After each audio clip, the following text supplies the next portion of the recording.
अगर आप ऐसा सोचते हैं कि ग्राफिक डिज़ाइन सिर्फ टैलेंटेड लोग ही कर सकते हैं, या आपके मन में ऐसा कुछ चलता है कि मुझे तो ड्राइंग नहीं आती है, मैं कैसे ग्राफिक डिज़ाइन कर सकता हूँ, तो ये सब चीज़ें आज आपके माइंड से सारी क्लियर करने वाला हूँ।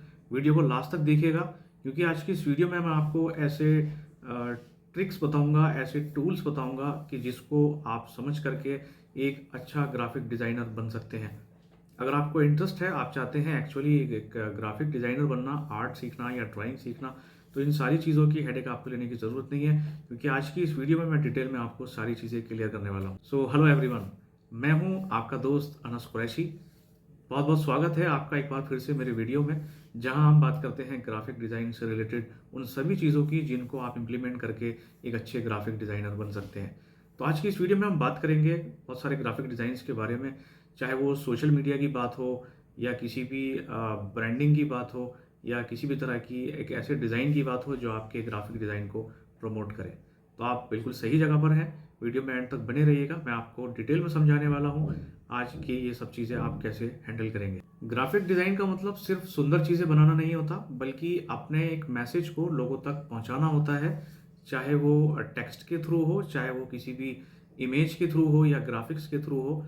तो ग्राफिक डिज़ाइन एक्चुअली क्या है, इसको सबसे पहले हमें समझना भी बहुत ज़रूरी है।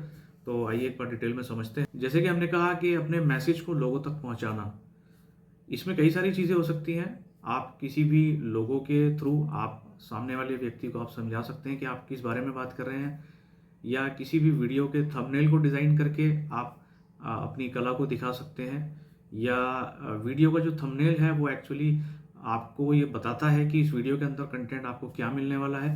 तो ये एक तरह से एक मैसेज हुआ, आपने एक सामने वाले व्यूअर को एक मैसेज दिया कि अगर आप कोई भी for example X Y Z किसी भी टॉपिक से रिलेटेड कोई जानकारी चाहते हैं, तो ये टेक्स्ट पढ़िए और वीडियो में आ जाइए। तो ये एक मैसेज हुआ। इसी तरह आप कोई भी ब्रांडिंग या कोई लोगो बनाकर सामने वाले को आप मैसेज दे सकते हैं उस कंपनी के बारे में, या उस ऑर्गेनाइजेशन के बारे में कि ये ऑर्गेनाइजेशन किस चीज़ के बारे में या किस चीज़ पर काम करती है। तो ये भी एक मैसेज हुआ है। तो ग्राफिक डिज़ाइन एक्चुअली क्या है, एक मैसेज है सामने वाले व्यक्ति तक अपनी बात पहुंचाने का, उसको ये बताने का कि आप किस टॉपिक के बारे में या किस कंपनी के बारे में बात कर रहे हैं। ग्राफिक डिज़ाइन में आगे बढ़ने से पहले हमें ग्राफिक डिज़ाइन के बेसिक प्रिंसिपल्स को समझना होता है। जैसे कि किसी भी टूल को जब आप यूज़ करने जाएंगे, तो उसके इस्तेमाल से पहले हमें समझना है कि हमें उसका इस्तेमाल किन किन चीज़ों के लिए करना है। जैसे सबसे पहले हम बात करें कलर्स की, तो कलर भी एक उसकी एक थ्योरी होती है। जिस टॉपिक पर या जिस चीज़ के बारे में आप डिज़ाइन बना रहे हैं, आपको उसमें कलर आपको चूज़ करने होते हैं। हर कंपनी का, हर ऑर्गेनाइजेशन का, हर इंडस्ट्री का एक कलर का पैटर्न होता है, उसके अकॉर्डिंग ही आपको कलर का सिलेक्शन करना होता है। सेकंड नंबर पे आता है टाइपोग्राफी।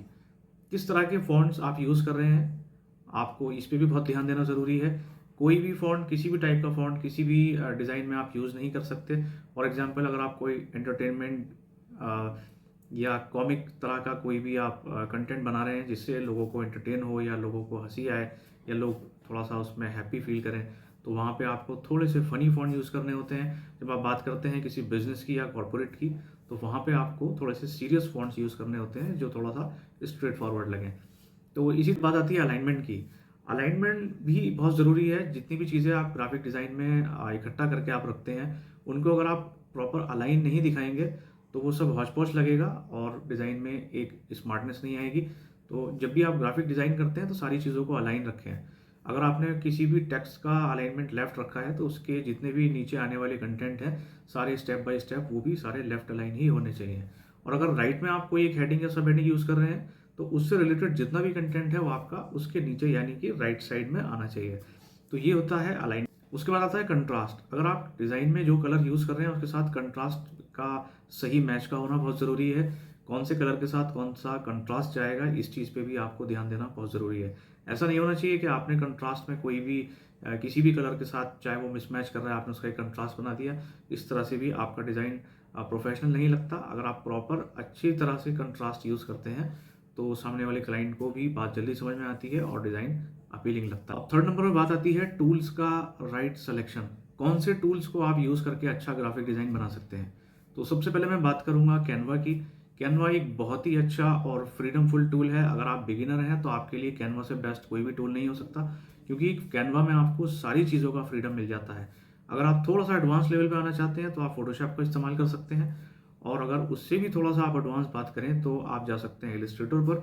इलस्ट्रेटर पे आपको सारा इमेजेस के बेस पे और टाइपोग्राफी के बेस पे सारा फ्रीडम मिलता है। आप वहाँ पे इमेजेस का यूज़ करके और टेक्स्ट का यूज़ करके बहुत अच्छे और प्रोफेशनल डिज़ाइन बना सकते हैं।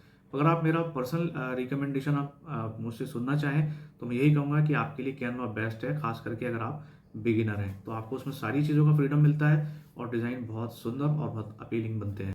स्टेप नंबर 4 ये आता है प्रैक्टिस का। आपके लिए प्रैक्टिस बहुत ज़्यादा ज़रूरी है। अगर आप खुद को एक अच्छा और एक्सपीरियंस डिज़ाइनर बनाना चाहते हैं तो आपके लिए ज़रूरी है कि आप कंटिन्यू प्रैक्टिस करें। प्रैक्टिस से बेस्ट टीचर आपके लिए कोई नहीं हो सकता। प्रैक्टिस के लिए आप कैसे करेंगे? कोई भी किसी की भी वीडियो का आप एक थंबनेल उसको रिडिज़ाइन करने की कोशिश कीजिए, या किसी का भी लोगो आप उसको रिडिज़ाइन करने की कोशिश कीजिए, या कोई भी किसी भी इंडस्ट्री का कोई भी ऐसा पोस्ट जो सोशल मीडिया के लिए यूज़ किया जा सके, आप उसको क्रिएट कीजिए या रिडिज़ाइन कीजिए। और इस काम को आप 1 बार, 2 बार, 3 बार जब स्टेप बाय स्टेप आप करेंगे तो आप खुद महसूस करेंगे कि आपकी प्रैक्टिस जो है वो आपके एक्सपीरियंस में, आपके स्किल्स में धीरे-धीरे बढ़ोतरी कर रही है। उसके बाद आता है स्टेप नंबर 5 पोर्टफोलियो मेकिंग, जो आपको हेल्प करेगा थोड़े से आपको अर्निंग में, पैसा कमाने में। जब आपका प्रैक्टिकल वाला पार्ट क्लियर हो जाए, आपको लगे कि आप बहुत आसानी से, बहुत ही फ्री माइंड से अब आप कोई भी डिज़ाइन बना पा रहे हैं, तो आप खुद का एक पोर्टफोलियो तैयार कीजिए। जितना भी वर्क आपने प्रैक्टिस के थ्रू किया है वो सारा जो आपका फाइनल स्टेज वाले प्रोजेक्ट्स हैं आप उनको सॉर्ट आउट कीजिए और उनके बेस पे एक पोर्टफोलियो तैयार कीजिए। ये पोर्टफोलियो आप ऑनलाइन इसको अपलोड कर सकते हैं। फाइवर, अपवर्क, बिहेंस, ये सब फ्रीलांस वेबसाइट्स होती हैं, यहाँ पे आप इसको अपलोड कीजिए और जो इससे रिलेटेड जिन लोगों को इसमें इंटरेस्ट है वो आपसे कांटेक्ट करने की कोशिश करेंगे। सेकेंडली, आप इंस्टाग्राम का प्रोफाइल बनाइए, अपने डिज़ाइंस को वहाँ पर पोस्ट कीजिए और डेली बेसिस पे वहाँ कुछ ना कुछ पोस्ट करते रहिए, ताकि आपकी धीरे धीरे विजिबिलिटी बढ़े और आप मैक्सिमम ऑडियंस तक, जो आपकी रिलेटेड ऑडियंस है, आप उस तक पहुँच पाएँ। जब आप एक बड़ी ऑडियंस तक पहुँच जाएंगे तो आप धीरे धीरे उन लोगों तक पहुँचेंगे जिनको आपसे डिज़ाइन की रिक्वायरमेंट है, वो आपसे कॉन्टैक्ट करेंगे। आपको अगर सही से 1 या 2 क्लाइंट्स भी मिल जाते हैं तो आपकी बेसिक अर्निंग के लिए इतना काफ़ी है। और धीरे धीरे आप जब प्रैक्टिस करते हैं, अच्छे अच्छे क्लाइंट्स के साथ आप काम करेंगे, आपका एक्सपीरियंस भी बढ़ेगा और धीरे धीरे आपकी अर्निंग भी बढ़ना स्टार्ट हो जाएगी। और इसके साथ ही लास्ट में मैं आपसे एक बात कहना चाहूँगा कि ग्राफिक डिज़ाइन कोई मैजिक नहीं है। ऐसा नहीं है कि आप नहीं सीख सकते। ये कोई ऐसी आर्ट नहीं है जो आपके लिए बहुत मुश्किल है। ये सिर्फ और सिर्फ स्किल की बात है। और जब हम बात करते हैं स्किल की, तो स्किल कोई भी किसी भी एज में सीख सकता है। इसलिए ग्राफिक डिज़ाइन सीखने के लिए अगर आप इच्छुक हैं, आप सीरियस हैं, तो आप इन सारी चीज़ों पर ध्यान दीजिए जिनकी बात अभी हमने वीडियो के लास्ट कंटेंट में की है। जब आप उस पर ध्यान देके प्रैक्टिकली आप काम करेंगे, आप डेफिनेटली ग्राफिक डिज़ाइनर बन जाएंगे। और फिर भी अगर आपको लगता है कि आपको किसी गाइडेंस की ज़रूरत है, आप प्रोफेशनल वे में ग्राफिक डिज़ाइनिंग सीखना चाहते हैं, तो वीडियो के डिस्क्रिप्शन में आप हमसे जुड़ सकते हैं। आप हमारा एक पेड कोर्स बाय कर सकते हैं। यहाँ पे हमने आपको स्टेप बाय स्टेप सिखाया है कि आप एक अच्छे ग्राफिक डिज़ाइनर कैसे बन सकते हैं और किस तरह आप अर्निंग कर सकते हैं। वीडियो पसंद आई है तो लाइक कीजिए और उन तक ज़रूर शेयर कीजिए जिनको इस वीडियो की आपसे ज़्यादा ज़रूरत है। तो उम्मीद करता हूँ आज की इस वीडियो में आपको बहुत क्लैरिटी मिली है, बहुत वैल्यू मिली है। और अगर आपको वीडियो थोड़ा भी पसंद आया तो प्लीज़ वीडियो को लाइक एंड शेयर ज़रूर कीजिएगा। बहुत जल्द मुलाकात होगी आपसे नेक्स्ट वीडियो में नए टॉपिक के साथ। तब तक के लिए टेक केयर, बाय बाय।